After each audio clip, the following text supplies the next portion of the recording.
Commitment की है लिखती कि हम आपको एमएसपी की लीगल गारंटी देंगे, क्यों नहीं दी जा रही? और किसान चाहता क्या है?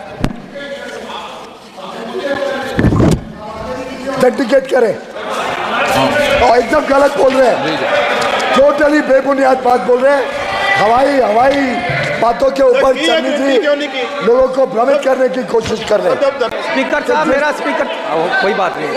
स्पीकर साहब, अगर किसान, देश का किसान जो देश का अन्नदाता है, जिसने आजादी के बाद देश को अन्न से भरपूर किया है, अगर देश का अन्नदाता, सर आप बैठ जाइए प्लीज, अगर देश का अन्नदाता आज गरीबी की हालत में चाहता है कि उसका कर्ज माफ हो, तो उसमें क्या गलत मांग रहा है वो?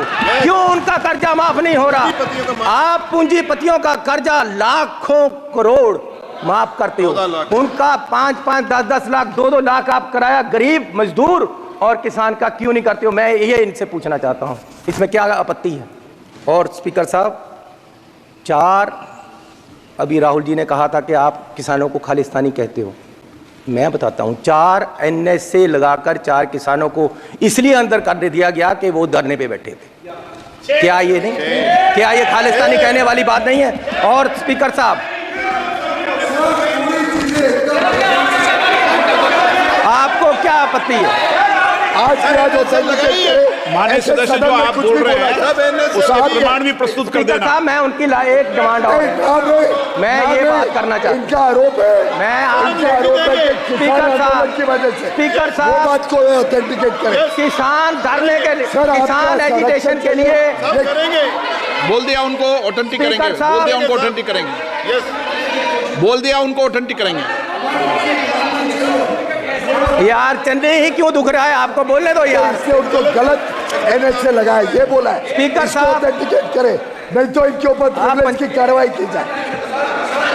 किया तो बोलने नहीं दे रहे। स्पीकर साहब, आप जो तथ्य बोल रहे हैं सदन में, स्पीकर साहब, मैं ये निवेदन करना चाहता हूँ कि किसान प्रधानमंत्री जी से मिलना चाहते हैं।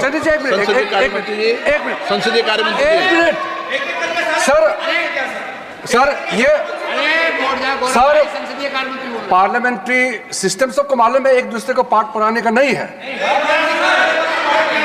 सुनो सर, देखिए, जब मेंबर बोल रहे हैं, जब एक मेंबर बात बोल रहे हैं और वो गलत अगर बात बोलता है, यहाँ सब एक मंत्री, कैबिनेट मिनिस्टर जो मंत्रालय को संभाला और संबंधित के विषय को जानकारी रखता है, उन्होंने बोला कि अगर आपने एलिगेशन लगाया उसको ऑथेंटिकेट करना चाहिए, उसमें ये क्यों खड़े हो गए? मुझे समझ में नहीं आया। ये पार्लियामेंट्री सिस्टम होता है, अगर कोई मेंबर गलत बयान देता है तो यहाँ से ट्रेजरी बेंच से उसको ऑथेंटिकेशन मांगना, ये तो एक परंपरा है। ये पूरा कांग्रेस वाले क्यों खड़े हो गए?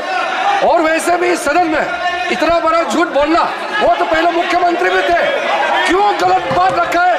प्रिविलेज में इसका रेफर होना चाहिए। इन्होंने गलत बात इस सदन में रखा है और गुमराह करने का कोशिश किया है, ये गलत बात है। इसको बीजेपी और पूरे सदन की ओर से मांग करता हूँ कि प्रिविलेज में मैटर रेफर होना चाहिए। ऐसा सदन को गुमराह हवा में बात करके आप सदन को आप गलत डायरेक्शन में नहीं ले सकते, गलत बात नहीं बोल सकते यहाँ पे। स्पीकर साहब, किसान प्रधानमंत्री जी को, सरकार को मिलना चाहता है। वो पंजाब से चले हैं और उनको 1 मिनट आपके बोलने। अरे भैया बैठ जाओ।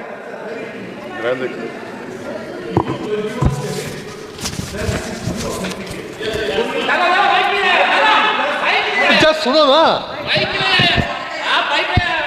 स्पीकर साहब, एक minute to authenticate, but it should be into his knowledge. Lok Sabha में ऑथेंटिकेटेड नहीं होता है, ये राज्यसभा में होता है, ये उनका जानने का विषय है। It is not authenticated in parliament, so he is not aware of the fact, he should withdraw. क्या बोलना है?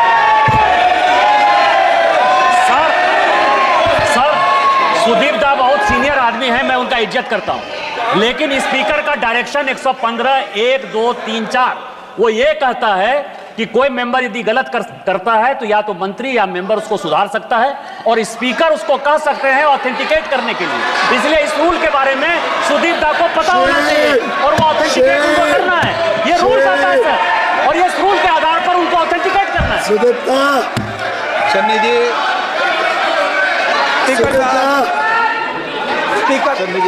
स्पीकर साहब, माननीय सदस्य, आपका बहुत समय हो गया, आपकी पार्टी का समय समाप्त हो जाएगा। उनका समय काटने के बाद बात कर रहा हूं, उनका सबका समय काटने के बाद बात कर रहा हूं। मुझे दिक्कत नहीं है, आपकी पार्टी का समय हो रहा है, आपके मेंबर को मौका नहीं मिलेगा। स्पीकर साहब, मेरे बोलिए स्पीकर साहब, मेरे गुरु की वाणी है, मेरे गुरु की वाणी ये कहती है कि जे को बोले सच कूड़ा जल जावे। जो झूठा होता है उसको आग लग जाती है जब कोई सच बोलता है। मैं किसानों की बात कर रहा हूं, मैं मजदूर की बात कर रहा हूं और ये लोग मुझे बोलने नहीं देते। क्या दुश्मनी है तुम्हारी किसानों के साथ? क्या दुश्मनी है तुम्हारी किसानों के साथ? मैं ये पूछना चाहता हूं। क्या बिगाड़ा आपका? स्पीकर साहब, किसान सरकार से मिलने के लिए दिल्ली के लिए आए।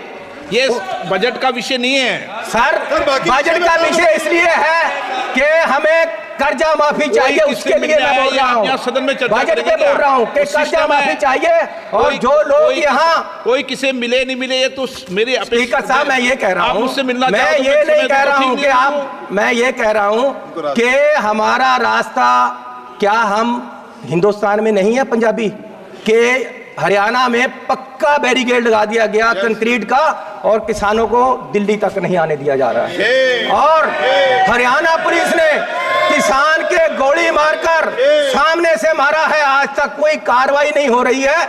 मैं ये पूछना चाहता हूं कि किसान आपका दुश्मन क्यों है? एक minute please. Thank you very much honourable speaker साहब। एक मिनट कंक्लूड कर लें। स्पीकर साहब, आपने जैसा बोला है, हम आपका सम्मान करना हमारी ड्यूटी है और हम करेंगे। और आप हाउस के कस्टोडियन हो, आपकी हर बात पे माने। और सर, मैंने बस में फिजिकल डेफिसिट के बारे में बोला है, गिर रही रुपए की कीमत के बारे में बोला है, पेट्रोल डीजल से ज़्यादा कीमतों के कारण बढ़ रही महंगाई के बारे में बोला है, गरीबों के लिए इस बजट में कुछ नहीं दिया गया वो बोला है, दलित वर्ग को इग्नोर किया गया है, महिलाओं को इग्नोर किया गया है, लगभग पूरे देश को, कुछ राज्यों को भी, उनको भी दिया नहीं गया, सिर्फ पॉलिटिकली लुभाया गया है, उनको कुछ नहीं मिला एक्चुअली में, तो उसके बारे में बोला है। मैं पूरा कोशिश कर रहा हूं और कोशिश करता हूं और रहूंगा, जो बोलूँगा वो कानून के दायरे में रहकर। पिछले माननीय स्पीकर साहब, आज देश श्रीमान राहुल गांधी जी की तरफ देख रहा है। अलग अलग वर्ग के लोग उनको आकर मिल रहे हैं और अपनी समस्याएं बता रहे हैं। और कल किसान ऑर्गेनाइजेशंस इकट्ठी होकर उनके पास आई और उन्होंने, और इंडिया अलायंस ने की तरफ से अपना पूरा उनकी जो डिमांड्स है उसका भरोसा दिया है। और इंडिया अलायंस कांग्रेस पार्टी आज किसानों की जो डिमांड्स हैं उनके साथ है, उनके पूरा उनके साथ खड़ा। माननीय स्पीकर साहब, किसान मांग क्या रहे हैं? बजट में वो चीज़ें नहीं आई। किसानों से वादा किया गया था, जब यहाँ एजिटेशन हुआ जिसमें 736 लोग मरे, शहीद हुए, पंजाब सरकार, कांग्रेस की सरकार जिसमें मैं मुख्यमंत्री था, 736 परिवारों को नौकरियां दी गई। जितने लोग एजिटेशन में मरे सबको हमने नौकरी दी और साथ में 5 लाख रुपया उनके परिवारों को कंपनसेट किया। लेकिन आज तक केंद्र सरकार ने उनकी तरफ देखा तक नहीं। माननीय स्पीकर साहब, ठीक है, अगर आप चाहते हो मैं ना बोलूं। नहीं, मैं नहीं चाहता, आप बजट पर बोलते रहे। जनरल डिबेट क्या बोल रहे हैं? चलो ये है कि तुम्हें गैरों से कब फुर्सत, हम अपने गम से कब खाली। चलो अब हो गया मिलना, ना तुम खाली ना